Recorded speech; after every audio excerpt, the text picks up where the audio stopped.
السلام عليكم ورحمة الله وبركاته. إن الحمد لله نحمده ونستعينه من يهده الله فلا مضل له ومن يضلل فلا هادي له وأشهد أن لا إله إلا الله وحده لا شريك له وأشهد أن محمدا عبده ورسوله أما بعد. قال الله تعالى: أعوذ بالله من الشيطان الرجيم. لقد كان لكم في رسول الله أسوة حسنة لمن كان يرجو الله واليوم الآخر وذكر الله كثيرا. قال نبينا صلى الله عليه وسلم: فإن أصدق الحديث كتاب الله وخير الحدي حدي محمد صلى الله عليه وسلم وشر الأمور محدثاتها وكل محدثة بدعة وكل بدعة ضلالة وكل ضلالة في النار. பேரன்பிற்கும் பெரும் மதிப்பிற்கும் உரிய எல்லாம் வல்ல அல்லாஹுவின் நல்லடியார்களே, அல்லாஹுவின் பேரருளால் அவனுடைய கட்டளையாகிய இந்த ஜும்ஆவுடைய வணக்கத்தை நிறைவேற்றுவதற்கும் அதன் ஒரு பகுதியாக அவனுடைய மார்க்கத்தை அதன் தூய வடிவில் அறிந்து கொள்வதற்குமான வாய்ப்பை நாம் எல்லாம் பெற்றிருக்கின்றோம். அன்பிற்குரிய சகோதர சகோதரிகளே, பொதுவாக மனித மனம் ஒரு சொகுசான வாழ்க்கையை விரும்புகிறது. எல்லோரும் அப்படி இல்லை என்று சொன்னாலும் பெரும்பாலான மனிதர்களுடைய ஆசை, விருப்பம், எதிர்பார்ப்பு எப்படி இருக்கிறது என்று சொன்னால், தனக்கு அமையக்கூடிய வாழ்க்கை வசதியானதாக, சொகுசுகள் நிறைந்ததாக இருக்க வேண்டும் என்று பெரும்பாலான மனிதர்கள் ஆசைப்படுகிறோம். இஸ்லாத்தை பொறுத்தவரை இது தவறான ஆசை அல்ல. ஒருவர் வசதியான வாழ்க்கையை விரும்புகிறார், சொகுசான வாழ்க்கையை விரும்புகிறார் என்று சொன்னால் இந்த விருப்பத்திற்கு இஸ்லாம் ஒருபோதும் எதிரான மார்க்கமாக இருப்பதில்லை.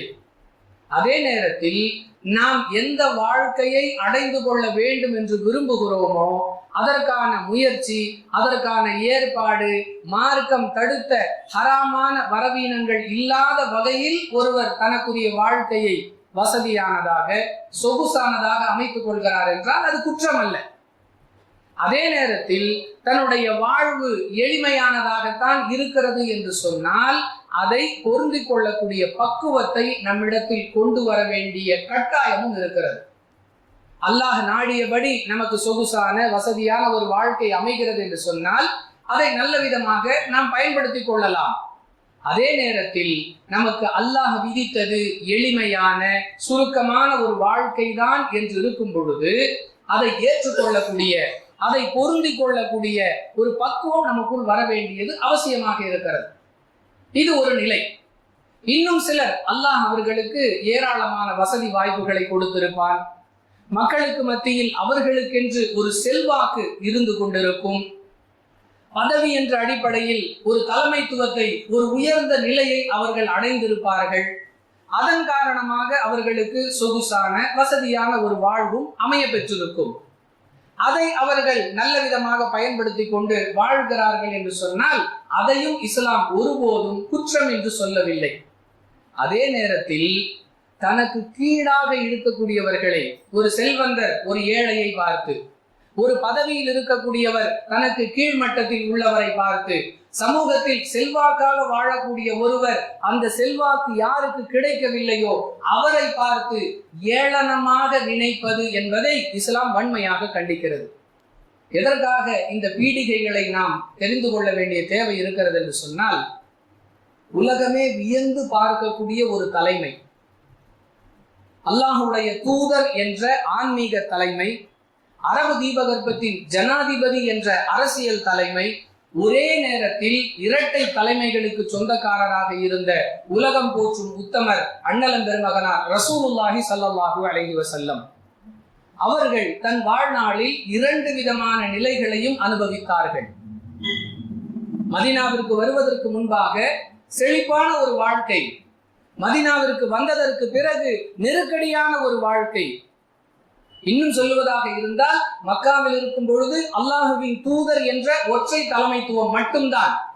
மதீனாவிற்கு வந்த பிறகு அல்லாஹுவின் தூதர் என்ற தலைமைத்துவத்தோடு சேர்த்து அதிபர், ஆட்சி தலைவர், ஜனாதிபதி என்ற அதிகார தலைமையும் சேர்ந்து கொண்டது. ஆனால் வாழ்க்கை தலைகீழாக மாறியது. தான் கொண்டு வந்த பணத்தை கொண்டு மஸ்ஜிது நபவி பள்ளிவாசலுக்குரிய இடத்தை வாங்குகிறார்கள். காலப்போக்கில் அவர்களுடைய பொருளியல் என்பது மிக சிரமமானதாக, மிக நெருக்கடியானதாக இருந்தது. தலைமைத்துவம் இருந்தும், இரட்டை தலைமைத்துவம் இருந்தும் அல்லாஹ் தனக்கு நாடியதை பொருந்திக் கொள்ளக்கூடிய ஒரு எளிமையான தலைமையை தன்னிடத்திலிருந்து வெளிப்படுத்தினார்கள். அன்பானவர்களே, ரசூலுல்லாஹி ஸல்லல்லாஹு அலைஹி வஸல்லம் அவர்களுடைய அந்த வாழ்வியலில் அவர்கள் நடந்து கொண்ட முறைகள், தனக்கு ஏற்பட்ட சிரமங்களை அவர்கள் எதிர்கொண்ட விதங்கள், அவை அனைத்துமே உலகம் அழிக்கப்படும் வரை வரக்கூடிய மனிதர்கள் அனைவருக்குமே மிகச்சிறந்த பாடங்களாக, மிகச்சிறந்த வழிகாட்டுதல்களாக அமைந்திருக்கின்றன என்பதை கவனத்தில் கொண்டு அதிலிருந்து நாம் ஒவ்வொரு படிப்பினையையும் நம்முடைய வாழ்வில் நடைமுறைப்படுத்துவதற்கு முயற்சிக்க வேண்டும். அதற்கு முன்பாக அவற்றை அறிய வேண்டும் என்ற நோக்கத்தில் எளிமையான தலைமை என்ற தலைப்பின் கீழ் சுருக்கமாக சில செய்திகளை இன்றைய ஜும்மாவுடைய சிந்தனையாகவும் இந்த தலைப்பின் முதல் தொடராகவும் இன்ஷா அல்லாஹ் நாம் அறிந்து கொள்ள இருக்கிறோம். அன்பானவர்களே, மக்களுக்கு மத்தியில் ஒரு கேள்வி. அவர்களுடைய சூழ்நிலை, அவர்கள் அதை அனுபவித்தார்கள், அதை நாம் ஏன் அறிந்து கொள்ள வேண்டும்? இந்த கேள்விக்கு அல்லாஹ் பதில் சொல்லுகிறார். திருக்குர்ஆனுடைய 33வது அத்தியாயம் 21வது வசனத்தில் அல்லாஹ் பேசுகிறார், லகத் கான லகும் ஃபீ ரசூலில்லாஹி உஸ்வத்துன் ஹஸனா லிமன் கான யர்ஜுல்லாஹ வல் யௌமல் ஆகிர வ ذكرல்லாஹ கஸீரா. யார் அல்லாஹுவையும் மறுமை நாளையும் நினைவு கூறக்கூடியவர்களாக இருக்கிறார்களோ, சாதாரணமாக அல்ல, கதீரா அல்லாஹ் சொல்லி காட்டுகிறார், அதிக அளவில் யாருடைய உள்ளத்தில் அல்லாஹுடைய நினைவும் மறுமையின் நினைவும் இருக்கிறதோ அப்படிப்பட்டவர்களுக்கு ரசூலுல்லாஹி ஸல்லல்லாஹு அலைஹி வஸல்லம் அவர்களிடம் அழகிய முன்மாதிரிகள் இருக்கின்றன. நபிகளார் நடைமுறைப்படுத்திய, நபிகளார் சந்தித்த, நபிகளார் எதிர்கொண்ட ஒவ்வொரு நிகழ்வும் இறை நம்பிக்கையாளர்களுக்கு, மறுமையை நம்பக்கூடியவர்களுக்கு முன்னுதாரணங்களாக, பாடங்களாக, வழிகாட்டுதல்களாக அமைந்திருக்கின்றன என்று அல்லாஹ் சொல்லி காட்டுகிறான். அதை எப்படி சொல்லுகிறான்? அழகிய முன்மாதிரி. அழகானது என்று சொன்னால் மதிக்கத்தக்கது, பின்பற்ற வேண்டியது, போற்றுதலுக்குரியது, இத்தனை அம்சங்களும் அதில் அடங்கி இருக்கின்றன. அந்த வகையில் நபிகளாருடைய முன்மாதிரியை நாம் நடைமுறைப்படுத்துவதற்காக இது போன்ற விஷயங்களை அறிந்து கொள்ள வேண்டிய தேவை, கட்டாயம் இருக்கிறது என்பதற்கு இந்த வசனம் ஆதாரம். பொதுவாக அன்பிற்குரியவர்களே, ஒருவர் தலைமைத்துவத்தில் இருக்கிறார், அதிகாரத்தில் இருக்கிறார், பொருளாதாரத்தில் திளைத்திருக்கிறார் என்று சொன்னால் தன்னுடைய அந்த நிலையை எந்தெந்த வகைகளிலெல்லாம் வெளிப்படுத்த முடியுமோ அந்தந்த வகைகளிலெல்லாம் வெளிப்படுத்துவதை பார்க்கலாம். அவருடைய நடை, உடை, பாவனை, பேச்சு, வாகனம், குடியிருப்பு, ஒவ்வொன்றிலும் உணவு முறை, இதிலெல்லாம் தன்னுடைய அந்த பலத்தை வெளிப்படுத்தக்கூடிய இயல்பை பரவலாக பார்க்கிறோம். நாங்கள்லாம் இந்த மாதிரி சாதாரண ஹோட்டல்ல எல்லாம் சாப்பிடுறதே இல்லை. அவர்கள் அவர்களுடைய அந்த பலத்தை, உயர் நிலையை மக்களுக்கு சொல்லாமல் சொல்லுகிறார்கள். இந்த கடையில எல்லாம் மனுஷன் டீ குடிப்பானா, இங்கே எல்லாம் மனுஷன் ஜூஸ் குடிப்பானா, ஏன் நீங்கெல்லாம் சாதாரண மக்கள், உங்களுக்கு இது தகும், எங்க நிலை வேற என்று சொல்லக்கூடிய அளவிற்கு மனிதனுடைய நிலை இயல்பாகவே மாறிவிடும். அவனுடைய தலைமைத்துவமும், அவனுடைய பொருளாதாரமும், அவனுடைய உயர்நிலையும் அவனை அப்படி கொண்டு அந்த நிலைக்கு கொண்டு போய்விடும். அல்லாஹ்வுடைய தூதர் இரட்டை தலைமை, அல்லாஹுவின் தூதர் என்ற ஒரு தலைமை, அரபு தீபகற்பத்தின் அதிபர் என்ற ஒரு தலைமை. அன்பானவர்களே, நபிகளாருடைய உணவு முறை எப்படி எப்படி எல்லாம் நமக்கு பாடமாக அமைகிறது என்பதற்கு பல சான்றுகள். முஸ்லிமில் இடம்பெறக்கூடிய 2124வது செய்தி. ஆயிஷா ரலியல்லாஹு அன்ஹா சொல்றாங்க, ரசூலுல்லாஹி ஸல்லல்லாஹு அலைஹி வஸல்லம் அவர்கள் அதிகாலை சுபஹ் தொழுதுட்டு வீட்டுக்கு வர்றாங்க. சாப்பிடுவதற்கு ஏதாவது இருக்கிறதா? ஒரு குடும்ப தலைவர் தன்னுடைய குடும்பத்தாரிடத்துல கேட்கிறார், சாப்பிடுறதுக்கு ஏதாவது இருக்கிறதா? மனைவிமார்கள் சொல்லுகிறார்கள், ஒன்றும் இல்லை, வீட்டுல ஒண்ணுமே இல்லை. எதுவும் இல்லையா அப்படின்னா நான் இன்னைக்கு நோன்பாளியாக இருந்து கொள்கிறேன். விடிந்ததுல இருந்து தூங்கி எழுந்திருச்சிருந்து எதுவும் சாப்பிடல.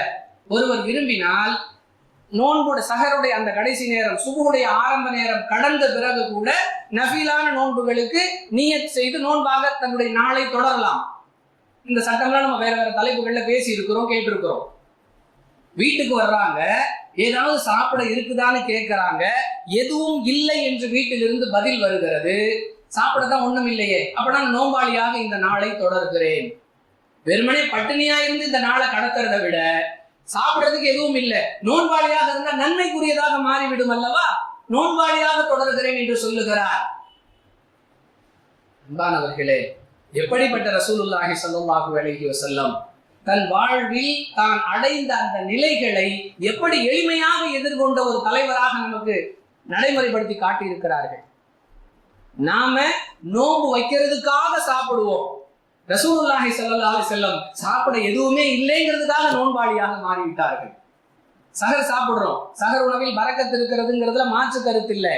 ஆனா நாம சஹர் சாப்பிடுறது எப்படி, பரக்கத்து இருக்கிறதுங்கிறத கடந்து சஹர் நேரத்துல விசேஷமா ஒண்ணும் இல்லைன்னா சோறே இறங்க மாட்டேங்குது. சர்வ சாதாரணமாக நோன்பு வைப்பதற்கு முன் வகை வகையான உணவுகள், அடிப்படை உணவு கூட இல்லை என்பதற்காக நோன்பு. நாமும் அந்த மாதிரி சிரமப்படணும் ரசூலுல்லாஹி ஸல்லல்லாஹு அலைஹி வஸல்லம் சொல்லவில்லை. அது போன்ற நிலைகள் நமக்கு வந்தால் அதை எப்படி எதிர்கொள்ள வேண்டும் என்ற பாடம் இந்த எளிமையான தலைமையில் அடங்கி இருக்கிறது. அன்பானவர்களே, அதே முஸ்லிமில் இடம்பெறக்கூடிய 4143வது செய்தி. ஹதீஸில் 2 வகையான வார்த்தைகள், நடு இரவு அல்லது நண்பகல் என்று 2 வகையாக அந்த அறிவிப்பாளர் சொல்லுகிறார். ஆனால் அந்த ஹதீஸுடைய நிகழ்வுகளை பார்க்கும் பொழுது அது நடு இரவு என்றுதான் புரிந்து கொள்ள முடிகிறது. அபூபக்கர் சித்திக் ரலியல்லாஹு அன்ஹு அவர்கள் வீட்டை விட்டு வெளியே வருகிறார்கள். சிறிது நேரத்தில் உமர் ரலியல்லாஹு அன்ஹு அவர்களும் வெளியே வருகிறார்கள். என்ன உமரை இந்த நேரத்துல வெளியே, இந்த நேரத்துல என்ன வெளியே வந்திருக்கீங்க அப்படிங்கிற அந்த வாசகம் இது நள்ளிரவில் நடைபெற்றது என்பதை புரிந்து கொள்ள முடிகிறது. என்ன இந்த நேரத்துல வெளியே?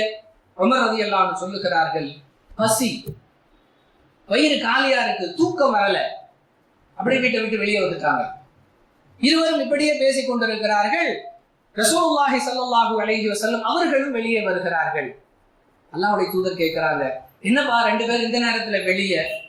யார சொல்லலாம், பசி, வயிற்றுல ஈரம், ஒண்ணும் இல்ல, தூக்கம் வரல, வீட்டை விட்டு வெளியே வந்துட்டோம். நீங்க என்ன யார சொல்லலாம் இந்த நேரத்துல வெளியே? ரசூலுல்லாஹி ஸல்லல்லாஹு அலைஹி வஸல்லம் சொன்னார்கள், சாதாரணமா சொன்னால் கூட 2 பேரும் ஏதோ ஆறுதல் படுத்துறதுக்கு சொல்றாங்க அப்படின்னு கடந்து போயிடலாம். எப்படி சொல்றாங்க? என் உயிர் எவன் கைவசம் இருக்கிறதோ அந்த அல்லாஹ்வின் மீது ஆணையாக சொல்லுகிறேன், எந்த பசி உங்களை உங்கள் வீட்டை விட்டு வெளியே கொண்டு வந்ததோ அதே பசிதான் என்னையும் என் வீட்டை விட்டு வெளியே கொண்டு வந்தது. எனக்கும் பசிப்பா அப்படின்னு பொதுவாக சொன்னால் ரசூலுல்லாஹ் நமக்கு ஆறுதல் சொல்றாங்கன்னு நினைச்சிருவாங்க. உண்மையை உள்ளதை உள்ளபடி சொல்லுகிறார்கள். என் உயிர் எவன் கைவசம் இருக்கிறதோ அந்த அல்லாஹ்வின் மீது சத்தியமாக எந்த பசி உங்களை உங்கள் வீடுகளை விட்டு வெளியேற்றியதோ அதே பசி என்னையும் என் வீட்டை விட்டு வெளியேற்றியது. பிறகு 3 பேரும் ஆலோசனை செய்கிறார்கள். ஒரு அன்சாரி தோழருடைய வீட்டிற்கு செல்கிறார்கள். அவர் உணவு கொடுக்கிறார். சம்பவம் நீண்டு கொண்டே செல்கிறது. பாடம் என்ன? அன்பானவர்களே, அபூபக்கர் சித்திக் ரலியல்லாஹு அன்ஹு அவர்கள் மக்காவில் இருந்த காலத்தில் மிகப்பெரிய ஜவுளி வியாபாரி.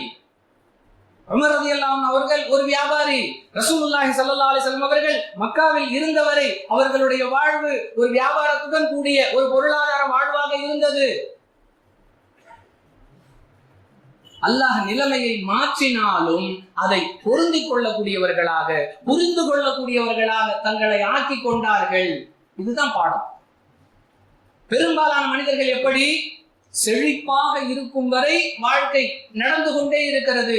நெருக்கடி, சிரமம் என்று வந்துவிட்டால் அழுது புலம்பி அங்கலாய்த்து குறை கூறி, எந்த அளவுக்கு சொன்னா சிலர் பொருளாதார நெருக்கடி வந்துவிட்டால் வணக்க வழிபாடுகளை எல்லாம் விடக்கூடிய அளவிற்கு தங்களை மாற்றிக் கொள்வார்கள். என்ன தொழுது என்ன செஞ்சு அல்லாஹ் என்னத்தை கொடுத்தான் பார்க்கிறோமா இல்லையா? இது போன்ற நெருக்கடிகள் நம்முடைய கொள்கையிலும் வணக்க வழிபாட்டிலும் எந்த விதமான மாற்றங்களையும் கொண்டு வந்துவிடக் கூடாது என்பதை நபிகளார் எளிமையான தலைமையின் மூலம் நமக்கு நிரூபித்து காட்டினார்கள். அன்பானவர்களே, முஸ்லிமில் இடம்பெறக்கூடிய 4169 70வது ஹதீஸ்கள். ஜாபிர் இப்னு அப்துல்லா ரலியல்லாஹு அன்ஹு சொல்றாங்க, நான் என்னுடைய வீட்டு வாசலில் நிழலில் நின்று கொண்டிருந்தேன். ரசூலுல்லாஹி ஸல்லல்லாஹு அலைஹி வஸல்லம் வேகமாக வந்து என்னுடைய கையை பிடித்து இழுத்து கொண்டு தங்களுடைய வீட்டிற்கு சென்றார்கள். சாப்பிட ஏதாவது இருக்குதா கேட்கிறாங்க. 3 ரொட்டிகள் எங்களுக்கு முன்னால் கொண்டு வந்து வைக்கப்பட்டன. வீட்டில் இருந்த மொத்த உணவே 3 ரொட்டிகள். அல்லாஹ்வுடைய தூதர் ஸல்லல்லாஹு அலைஹி வஸல்லம் ஒரு ரொட்டியை தனக்கு முன்னால் எடுத்து வைத்துக் கொண்டார்கள். இன்னொரு ரொட்டியை எனக்கு முன்னால் எடுத்து வைத்தார்கள். மீதம் இருந்த ஒரு ரொட்டியை 2 சம துண்டுகளாக பிரித்து அவர்களுக்கு முன்பாக ஒரு துண்டையும் எனக்கு முன்பாக ஒரு துண்டையும் வைத்தார்கள். அதுக்கு பிறகு கேட்டாங்க, இதை தொட்டு சாப்பிட ஏதாவது வீட்டில் இருக்கா? மனைவிமார்களிடமிருந்து பதில் வந்தது, வினிகர், காடின்னு சொல்லுவோம், வினிகர்னு சொல்லுவோம். உணவுப் பொருளில் ஒரு விதமான புளிப்பு சுவையை ஏற்றுவதற்காக பயன்படுத்தக்கூடிய ஒரு திரவம் வினிகர், அதுதான் இருக்கு. வினிகரா, கொண்டு வாங்க, பரவாயில்ல. கொண்டு வந்து கொடுக்கப்படுகிறது. அந்த ரொட்டியை வினிகர் என்ற அதில் தொட்டு சாப்பிட்டு விட்டு இருக்கிற குழம்புலயே, இருக்கிற சால்னாவிலேயே இந்த வினிகர் தான் நல்ல குழம்பு. இங்கு இருக்கக்கூடியவர்களில் யாராவது தங்கள் வாழ்நாளில் ஒரே ஒரு முறையாவது வினிகர் தொட்டு ரொட்டி சாப்பிட்டிருப்போமா? சாப்பிடுறது மட்டும் விஷயம் அல்ல, சாப்பிட்ட பிறகு சொன்னார்கள், இருக்கிற சால்னாவில, இருக்கிற குழம்புலயே வினிகர் சூப்பர் சால்னா. வினிகரே அவர்களுக்கு சிறந்த குழம்பாக தெரிகிறது என்றால் அவர்கள் வாழ்நாளில் அவர்கள் உண்ட உணவுகள் எப்படிப்பட்டவைகளாக இருக்கும்? அன்பானவர்களே, இதே மாதிரி நீங்களும் கஷ்டப்படுங்கன்னு உம்மத்தை பார்த்து அல்லாஹ்வுடைய தூதர் அவர்கள் சொல்லவில்லை.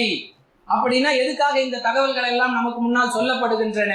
இது போன்ற நிலைகளை நாம் அடைந்தால் அதை மகிழ்ச்சியோடு எதிர்கொள்ள வேண்டுமே தவிர அழுது புலம்புவதோ அல்லது அந்த பொருளாதார நெருக்கடியை தாங்கிக் கொள்ள முடியாமல் தவறான முடிவுகளை எடுப்பதோ அதுவெல்லாம் கூடாதுங்கிற பாடம் நபிகளாருடைய நடவடிக்கையால் நமக்கு கிடைக்கின்றன. அன்புக்குரியவர்களே, புகாரில் இடம்பெறக்கூடிய 5413வது செய்தி. சஹல் இப்னு சஅத் ரலியல்லாஹு அன்ஹு அவர்களிடத்துல ஹாசிம் என்று சொல்லக்கூடிய ஒரு தாபியின், சஹாபாக்களுடைய அடுத்த தலைமுறையை சார்ந்தவர். ரசூலுல்லாஹ்வுடைய காலத்துல உங்க உணவு பழக்கம்லாம் எப்படி இருக்கும்? நல்ல சலித்த மாவு, அதை கொண்டு ரொட்டி சமைக்கிறது, அப்படிலாம் சாப்பிட்டிருக்கீங்களா அப்படின்னு சொல்லி தாபியின்களை சேர்ந்த ஹாசிம் என்கிற அந்த மனிதர் சஹல் இப்னு சஅத் ரலியல்லாஹு அன்ஹு அவர்களிடத்துல கேட்கிறார். சொன்னார்கள், சஅத் ரலியல்லாஹு அன்ஹு சொன்னார்கள், ரசூலுல்லாஹி ஸல்லல்லாஹு அலைஹி வஸல்லம் அவர்களுடைய காலத்துல நாங்க சலித்த மாவை கொண்டு தயாரிக்கப்பட்ட ரொட்டியெல்லாம் சாப்பிடுற பழக்கமே இல்லை. அப்படின்னா வேற எப்படி சாப்பிடுவீங்க? அந்த மனிதர் கேட்கிறார். சஅத் இப்னு சஹல் ரலியல்லாஹு அன்ஹு சொல்றாங்க, ரசூலுல்லாஹி ஸல்லல்லாஹு அலைஹி வஸல்லம் அவர்களும் நாங்களும் திருகையில அந்த கோதுமை மாவை அரைப்போம். திருகையில போட்டு, கல் திருகை, சிலர் பார்த்திருக்கலாம், சிலர் பார்த்திருக்க வாய்ப்பு இல்லை. மேல ஒரு கல், கீழே ஒரு கல், அது அப்படியே நடுவுல ஒரு சின்ன குழி இருக்கும். அதுல தானியங்களை போட்டு சுற்றி கொண்டே இருப்பார்கள். சுற்றி உள்ள பகுதியில் அப்படியே அந்த மாவு கொட்டிக்கிட்டு இருக்கும். திருகையில் போட்டு கோதுமையை அரைப்போம். அரைத்த பிறகு அந்த மாவை வாயால் ஊதுவோம். பெரிய அளவுக்கு இருக்கக்கூடிய அந்த கோதுமையுடைய தோல்கள் எல்லாம் பறந்துரும். மீதி இருக்கக்கூடிய சிறிய தோல்களோடு அந்த மாவை அப்படியே குழைத்து அதை அப்படியே ரொட்டியாக தட்டி அதை சாப்பிட்டுருவோம். அவர் கேட்கிறார் ஆச்சரியமா, ஏன் ரசூலுல்லாஹ் காலத்துல சல்லடை எல்லாம் பயன்படுத்துற பழக்கம் இல்லையா அவங்கள்ட்ட? சஅத் ரலியல்லாஹு அன்ஹு சொன்னாங்க, ரசூலுல்லாஹி ஸல்லல்லாஹு அலைஹி வஸல்லம் அவர்களை அல்லாஹ் நபியாக தேர்ந்தெடுத்ததிலிருந்து மரணிக்கிற வரைக்கும் சலித்த மாவை கொண்டு தயாரிக்கப்பட்ட ரொட்டியை அவர்கள் சாப்பிட்டதே இல்லை. ஏன்? அவர்கள் சல்லடையை பார்த்ததே இல்லை. அன்பிற்குரியவர்களே, எவ்வளவு மென்மையான உணவுகள், எவ்வளவு மென்மையான உணவுகள்! அல்லாஹ்வுக்கு நம்ம எவ்வளவு நன்றி செலுத்தணும். அரிசியில இருக்கிறதுல எது சன்னமான அரிசி, எது இலகுவாக தொண்டைக்குள் இறங்கும்? ரேஷன் கோதுமையா? அதெல்லாம் மனுஷன் திம்பானா? அன்பானவர்களே, சாப்பிடாமல் இருப்பது குற்றம் அல்ல, சாப்பிடுபவர்களை ஏளனம் செய்வது குற்றமா இல்லையா? ஒருவருக்கு ரேஷன் கோதுமை பிடிக்காது, ஒருவருக்கு ரேஷன் அரிசி பிடிக்காது, அது பாவம்லாம் கிடையாது. ஆனால் யார் அதை பயன்படுத்துகிறாரோ அவரை ஏளனம் செய்வது, எள்ளி நகையாடுவது, அற்பமாக கருதுவது, இதெல்லாம் தவறா இல்லையா? அதை பயன்படுத்துறது மட்டமான ஒரு நிலை என்றால் நபிகளாரை நாம் எந்த கண் கொண்டு பார்த்து கொண்டிருக்கிறோம்? இதே புகாரியில 5414வது செய்தி. அபூ ஹுரைரா ரலியல்லாஹு அன்ஹு அவர்கள் தெருவில் நடந்து போயிட்டு இருக்கிறாங்க. ஒரு கூட்டம் சாப்பிடுவதற்காக தயார் நிலையில் இருக்கிறாங்க. அவர்களுக்கு முன்னால் பொரித்த ஆட்டிறைச்சி வைக்கப்பட்டிருக்கிறது. அப்படியே ஆட்டுக்கறியை பொரிச்சு வச்சிருக்கிறாங்க. அபூ ஹுரைரா ரலியல்லாஹு அன்ஹு அவர்கள் அந்த கூட்டத்தாரை கடந்து செல்கிறார்கள். அதுல இருந்து ஒருத்தர் கூப்பிடுறார், அபூ ஹுரைரா வாங்க சாப்பிடலாம் வாங்க. திரும்பி பார்க்கறாங்க, ஆடு பொரித்து வைக்கப்பட்டிருக்கிறது. பார்த்துட்டு சொல்றாரு, ரசூலுல்லாஹி ஸல்லல்லாஹு அலைஹி வஸல்லம் அவர்கள் தான் நபியாக தேர்ந்தெடுக்கப்பட்டதிலிருந்து மரணிக்கும் வரை இந்த மாதிரி உணவெல்லாம் சாப்பிட்டதே இல்லையே. தோல் நீக்கப்படாத கோதுமை ரொட்டியை கூட தொடர்ச்சியா அவங்க வயிறார சாப்பிட முடியாத ஒரு நிலையில் தானே இந்த உலகத்தை விட்டு பிரிந்தார்கள். இதெல்லாம் எப்படி சாப்பிட எனக்கு மனசு வரும்னு அங்கிருந்து கடந்து போயிட்டார். அன்பானவர்களே, மீண்டும் மீண்டும் பதிவு செய்கிறோம், நாமளும் அப்படித்தான் இருக்கணும். நம்ம சோறு தண்ணி இல்லாம சாகணும் இப்படிலாம் இஸ்லாம் சொல்லவில்லை, அது இஸ்லாமிய போதனையும் இல்லை. அப்படிப்பட்ட ஒரு நிலையை நாம் அடைந்தால் அதை எப்படி எதிர்கொள்ள வேண்டும்? மலர்ந்த முகத்தோடு, தெளிந்த சிந்தனையோடு அந்த நிலைமைகளை ஏற்றுக்கொள்ளக்கூடிய, அனுபவிக்கக்கூடிய ஒரு பயிற்சியை நமக்குள் கொண்டு வர வேண்டும் என்பதை இரட்டை தலைமைக்கு சொந்தக்காரராக இருந்த ரசூலுல்லாஹி ஸல்லல்லாஹு அலைஹி வஸல்லம் அவர்கள் ஒரு எளிமையான தலைமையை நமக்கு காண்பித்து விட்டு சென்றிருக்கிறார்கள். ஜாபிர் இப்னு அப்துல்லா ரலியல்லாஹு அன்ஹு சொல்றாங்க, புகாரில் இடம்பெறக்கூடிய 5457வது செய்தி.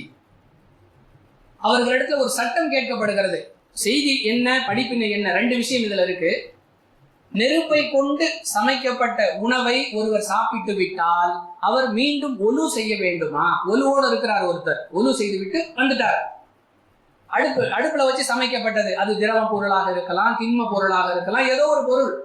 நெருப்பை கொண்டு சமைக்கப்பட்ட ஒரு உணவை ஒலுவோடு இருக்கக்கூடிய ஒருவர் சாப்பிட்டு விட்டால் அவர் மீண்டும் ஒழு செய்யணுமா? சஹாபாக்களுக்கு அடுத்த தலைமுறையை சேர்ந்த ஒரு நபர் ஜாபிர் இப்னு அப்துல்லாஹ் ரலியல்லாஹு அன்ஹு அவர்களுக்கு மார்க்க விளக்கம் கேட்கிறார்.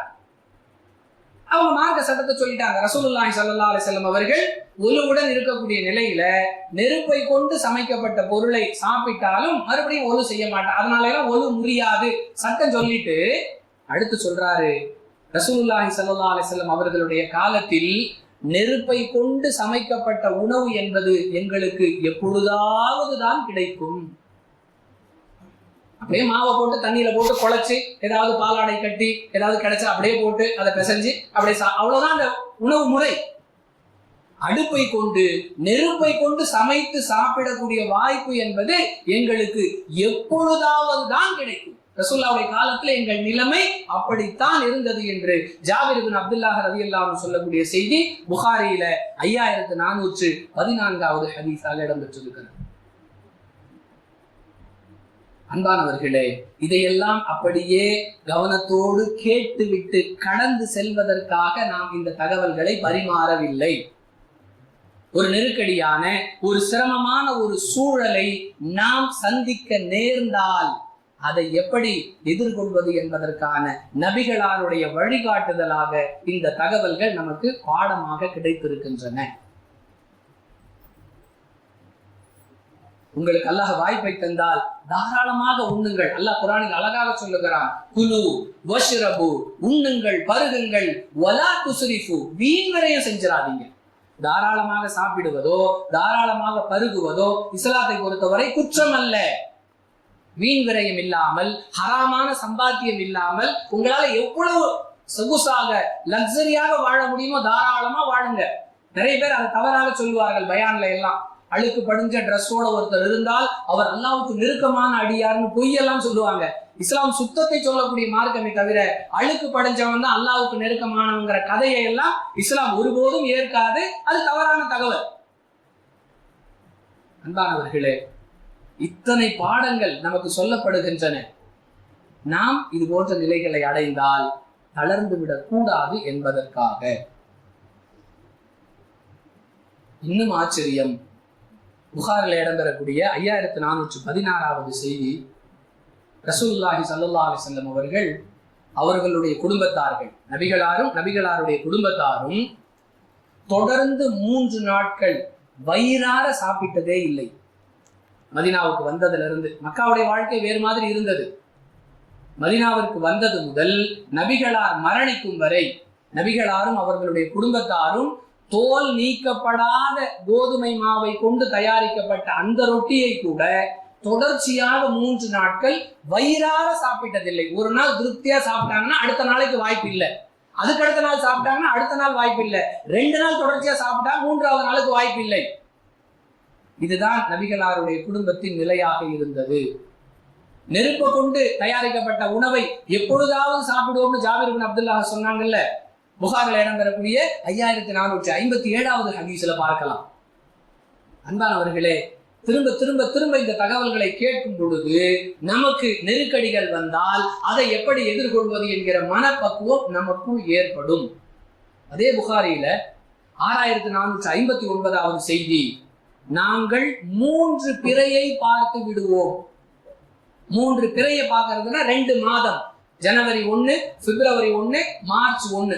உதாரணத்துக்கு 3 பிறையை பார்க்கிறோம் அப்படின்னா ஜனவரி முழு மாதம், பிப்ரவரி முழு மாதம். இது 3 பிறைகளுக்கு மத்தியில 2 மாதங்கள் முழுமையாக இருக்கிறது. 2 மாசம் வரைக்கும் எங்க வீட்டுல அடுப்புகள் பற்ற வைக்கப்படாது. ஆயிஷா ரலியல்லாஹு அன்ஹா சொல்றாங்க. அப்போ அவங்களுடைய சகோதரியின் மகன் கேட்கிறார், சிற்றன்னையே, சாச்சி, அப்படின்னா வேற எப்படிதான் நீங்க சாப்பிட்டீங்க, எப்படி இருந்தீங்க? பேரிச்சம்பழமும் தண்ணீரும் எங்கள் உணவாக இருந்தது. நாம நோன்பு திறக்கிறதுக்கு தான் பேரிச்சம்பழத்தையும் தண்ணீரையும் பயன்படுத்துறோம். அவங்களுக்கு அதுதான் உணவாகவே 2 மாதங்கள். அப்புறம் அவர் கேட்கிறார், இந்த அக்கம் பக்கம் இருக்கிறவங்க யாராவது எப்பொழுதாவது, டெய்லி இல்ல, அக்கம் பக்கத்துல இருக்கக்கூடிய எல்லோரும் அல்ல, யாராவது, டெய்லி கிடையாது, எப்பொழுதாவது இரவலாக தங்கள் ஆடுகளை கொடுப்பாங்க, அதிலிருந்து பால் கறந்து குடித்துக் கொள்வோம்.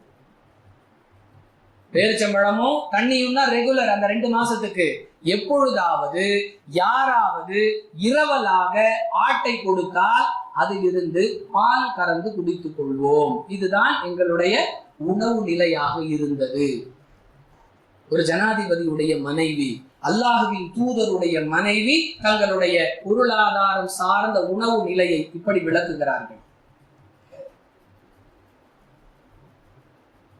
அன்பானவர்களே, ஒரு மனிதர் கடினமான வேலை செய்கிறார் என்று சொன்னால் அவருக்கு அதிகமான உணவு தேவை, சத்தான உணவு தேவை. சாதாரண சொல்லுவோம்ல, இந்த சுமை தூக்கும் தொழிலாளர்கள் அவங்கெல்லாம் நல்லா சாப்பிடுவாங்க, நல்ல வேலை செய்வாங்க. அவங்க வேலையால் அதிகமான கலோரி எரிக்கப்படுகிறது, அதனால அவங்களுக்கு அதிகமா பசி எடுக்குது, அதிகமான உணவு தேவை, சத்தான உணவு தேவை. போர்க்களத்தில் இருக்கிறார்கள் அப்படின்னா எப்படிப்பட்ட ஆரோக்கியம் தேவை, திடகாத்திரம் தேவை. போர்க்களத்தில் இருக்கக்கூடிய ஒரு நபர், போர்க்களத்தில் இருக்கக்கூடிய மக்கள் குழி தோண்டி கொண்டிருக்கிறார்கள். எதிரிகள் மதினாவிற்குள் வந்து விடாமல் தடுப்பதற்காக மதினா நகரத்தை சுற்றி அகழ் தோண்டி கொண்டிருக்கிறார்கள். எப்படிப்பட்ட நிலை தெரியுமா? பசியும் பட்டினியுமா. முஸ்லிமில் இடம்பெறக்கூடிய 4144வது செய்தி. அதே ஜாபிர் இப்னு அப்துல்லாஹ் ரலியல்லாஹு அன்ஹு சொல்றாங்க, அகழ் போரின் பொழுது மக்கள் எல்லாம் ரசூலுல்லாஹி ஸல்லல்லாஹு அலைஹி வஸல்லம் அவர்களோடு சேர்ந்து குழி தோண்டி கொண்டிருந்தார்கள். நான் அப்பொழுது அல்லாஹ்வின் தூதர் ஸல்லல்லாஹு அலைஹி வஸல்லம் அவர்களை கவனித்தேன். பசியின் காரணமாக அவர்களுடைய வயிறு முதுகோடு ஒட்டி இருந்ததை நான் பார்த்தேன்.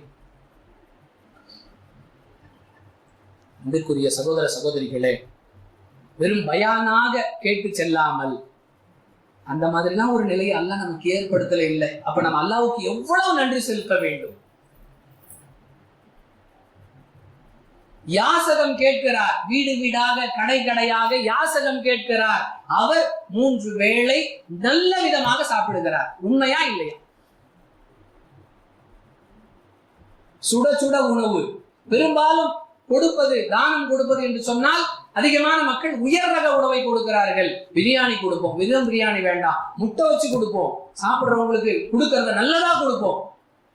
அதை பெற்றுக்கொள்பவர்கள் சொகுசான உணவை 3 வேளை நிறைவாக உண்ணுகிறார்கள். போர்க்களத்தில் அகழி குழி தோண்டி கொண்டிருக்கக்கூடிய அல்லாஹ்வின் தூதர் ஸல்லல்லாஹு அலைஹி வஸல்லம் முதுகுடன் ஒட்டிய வயிறுடன் குழி தோண்டி கொண்டிருக்கிறார்கள். பிறகு நான் என்னுடைய மனைவியிடத்துல கேட்டேன், ஏதாவது உணவு இருக்கான்னு கேட்டா அவங்க ஒரு பைய கொடுத்தாங்க. அதுல கொஞ்சம் உணவு பொருள் தான் இருந்தது. அது சம்பவம் நீண்டது. பாடம் என்ன? அன்பானவர்களே, திருமிதியில் இடம்பெறக்கூடிய 2293வது செய்தி, சஹாபாக்கள் குழி தோண்டி கொண்டிருக்கிறார்கள். பசி அதிகரித்துக் கொண்டே இருக்கிறது. தொடர்ந்து வேலை செய்ய முடியவில்லை. நெருக்கடி நிலையை அல்லாஹுவின் தூதர் ஸல்லல்லாஹு அலைஹி வஸல்லம் அவர்களிடத்துல முறையிடுகிறார்கள்.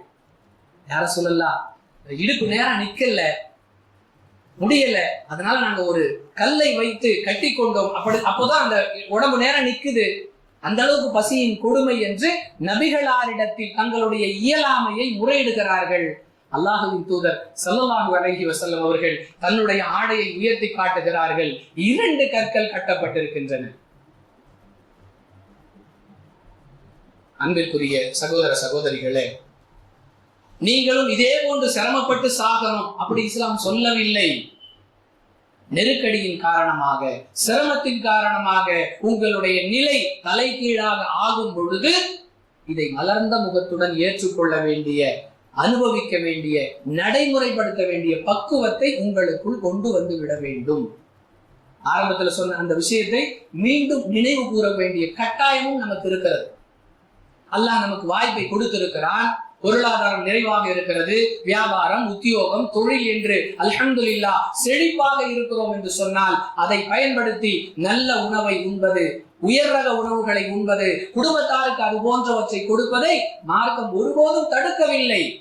ஆனால் அதை விட குறைவானதை யாராவது உண்ணுகிறார் என்றால் அவரை ஏளனமாக, இழிவாக பார்ப்பதை கண்டிப்பாக நாம் நம்மிடத்திலிருந்து விலக்கி கொள்ள வேண்டும். அன்பானவர்களே, 2 தலைமைக்கு சொந்தக்காரராக இருந்த நபிகளாருடைய உணவு நிலை இந்த அளவிற்கு எளிமையானதாக இருந்தது என்பதிலிருந்து நமக்கு பல பாடங்கள் கிடைக்கின்றன. இது தவிர நபிகளாருடைய பேச்சு, நபிகளாருடைய உடை, நபிகளாருடைய நடை உடை பாவனைகள் உள்ளிட்ட அணுகுமுறைகள் அனைத்திலும் அவர்கள் எந்த அளவிற்கு ஒரு எளிமையான தலைமையாக விளங்கினார்கள் என்பதை அல்லாஹ் நாடினால் அடுத்தடுத்த வாரங்களிலே பார்ப்போம். வாஹிரு தஅவானா அனில் ஹம்துலில்லாஹி ரப்பில் ஆலமீன்.